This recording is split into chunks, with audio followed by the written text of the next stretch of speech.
Selamat sore pemirsa, demikian tadi berita pilihan iNews Sore yang akan menemani Anda selama 2 jam ke depan. Bersama saya Stefani Patricia. Dan saya Fandi Hasib. Pemirsa, kita awali iNews Sore hari ini dengan informasi Ketua DPD Partai Demokrat DKI Jakarta bersama puluhan kader Partai Demokrat menggelar cap jempol darah. Aksi ini menandakan loyalitas kepada Ketua Umum Partai Demokrat Agus Harimurti Yudhoyono.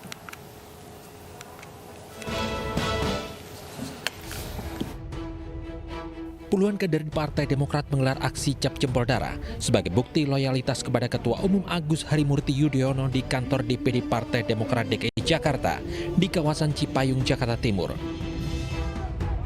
Aksi ini sebagai bentuk perlawanan terhadap Kongres luar biasa di Deli Serdang, Sumatera Utara yang dianggap abal-abal. Seluruh pengurus DPC serta ranting juga mengikuti aksi cap jempol darah serta sejumlah warga simpatisan AHY. Kegiatan ini juga bagian dari sikap kita terhadap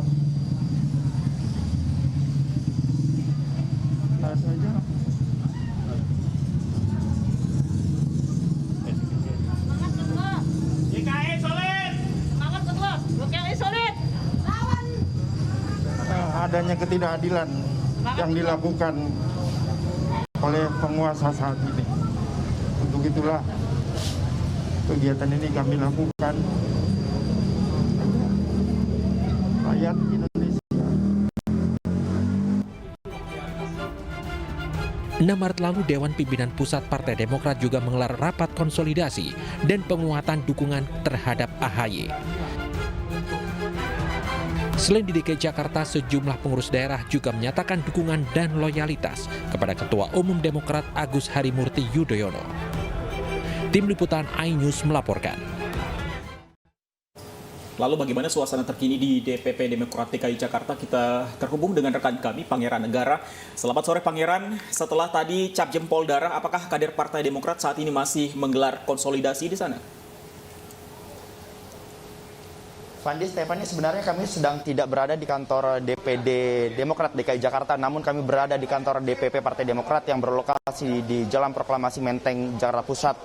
Dalam agenda kali ini kami bisa melaporkan bahwa saat ini sedang berlangsung rapat konsolidasi antara pimpinan DPP bersama dengan seluruh ketua Dewan Pimpinan Daerah di Indonesia.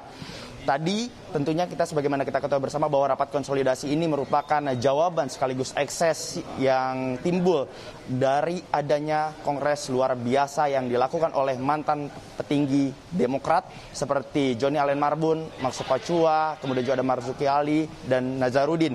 Dan kami juga dapat melaporkan bahwa dalam rapat konsolidasi ini nantinya akan dibahas mengenai seberapa jauh langkah yang akan diambil oleh Partai Demokrat untuk menggagalkan sekaligus menganggap bahwa hasil kongres luar biasa yang menghasilkan adanya ketua umum baru yaitu Jenderal Purnawirawan Muldoko ini dianggap sesuatu hal yang ilegal dan inkonstitusional.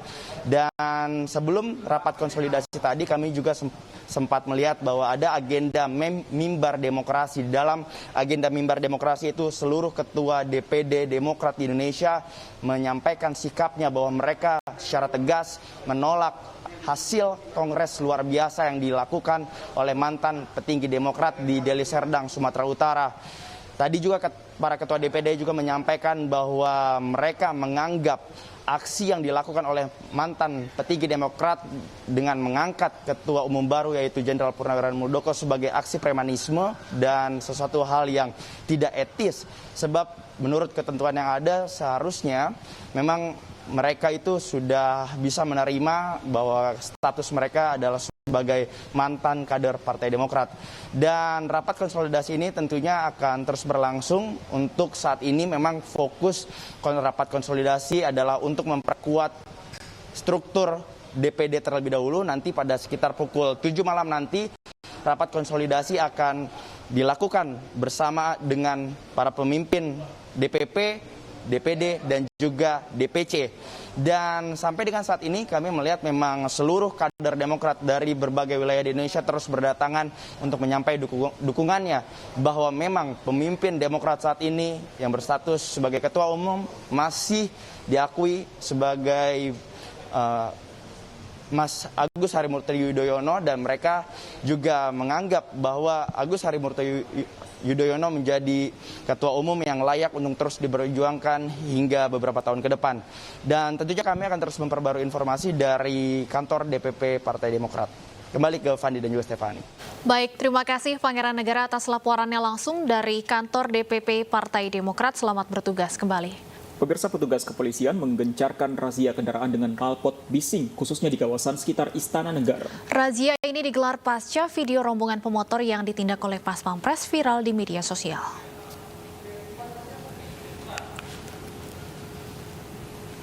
Dirlantas Polda Metro Jaya melakukan penertiban kendaraan di kawasan sekitar Istana Negara. Kendaraan dengan knalpot bising dilarang melewati ruas Jalan Ring 1. Sejak razia digelar Sabtu malam, tercatat sedikitnya 17 sepeda motor telah ditindak. Selain menertibkan kendaraan dengan knalpot bising, razia ini akan dilakukan setiap hari Sabtu dan Minggu untuk mencegah balap liar dan konvoi kendaraan. Tiap hari, mulai dari malam Sabtu, Sabtunya, malam Minggu, hari Minggunya. Itu sasaran kita knalpot bising. Ya, knalpot custom yang nggak sesuai dengan standarnya sepeda motor tersebut, Mak.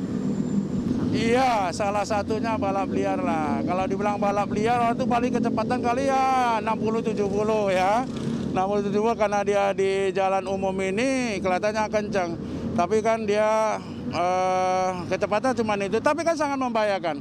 Sangat membahayakan karena ini jalan umum, ini jalanan ini jalan dipakai untuk semua pengguna jalan, Mas. Sebelumnya, pemirsa, video pasukan pengamanan Presiden menendang seorang pengendara sepeda motor viral di media sosial. Rombongan pengendara motor tersebut menerobos kawasan Ring 1 Istana yang sedang ditutup karena ada kegiatan.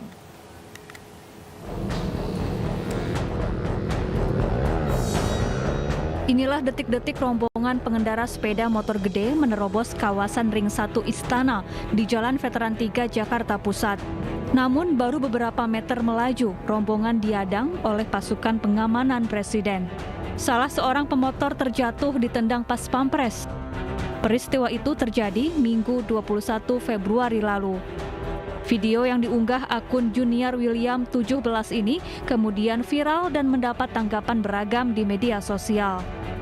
Komandan Pas Pampres Maijen TNI Agus Subianto mengatakan, rombongan motor gede itu menerobos kawasan Ring 1 Istana di Jalan Veteran 3 Jakarta Pusat yang sedang ditutup karena ada kegiatan instalasi.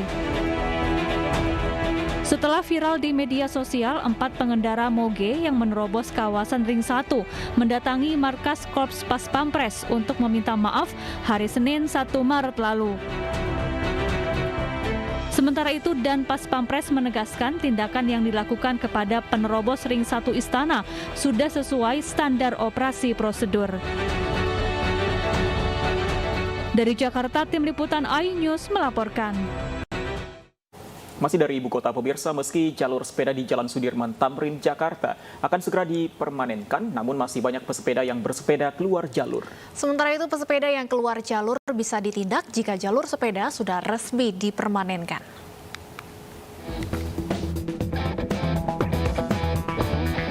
Sejumlah pesepeda masih melintas keluar jalur khusus sepeda di sepanjang Jalan Sudirman Tamrin, Jakarta. Padahal pemerintah Provinsi DKI Jakarta sudah menyediakan jalur khusus sepeda. Menurut sejumlah pesepeda, luas jalur sepeda yang tidak terlalu besar membuat para pesepeda keluar jalur, terutama saat akhir pekan. Di mana saat akhir pekan jumlah pesepeda membeludak dan kendaraan bermotor lebih sedikit. Itu jalur sepedanya kurang besar. Itu kecil, kalau yang sekarang mah kecil. Soalnya yang sepeda kalau hari Minggu rame. Makanya orang keluar dari jalur. Kecuali hari-hari biasa. Kalau hari biasa mah sepi. Mungkin bisa jadi dia jalur sepeda yang dia lewatin. Paling dari tindakan petugas aja sih yang hukumnya diperjelas gitu. Jadi masuk jalur sepeda, selain sepeda ada hukumannya yang jelas gitu. Pasti ada efek jera gitu buat ini. Sementara itu, menurut Dirlantas Polda Metro Jaya Kombes Pol Sambodo Purnomo Yogo, pesepeda yang keluar jalur khusus baru bisa ditindak jika jalur ini sudah dipermanenkan. Sebelumnya, pemerintah Provinsi DKI Jakarta berencana mempermanenkan jalur sepeda di Jalan Sudirman Tamrin. Hal ini untuk menunjang keamanan dan kenyamanan pesepeda dalam mewujudkan sepeda sebagai moda alternatif masyarakat yang lebih ramah lingkungan. Jalur sepeda permanen ini memiliki panjang 11,2 km dan lebar 2 meter serta diberi pagar pembatas. Dari Jakarta, Tim Liputan iNews melaporkan.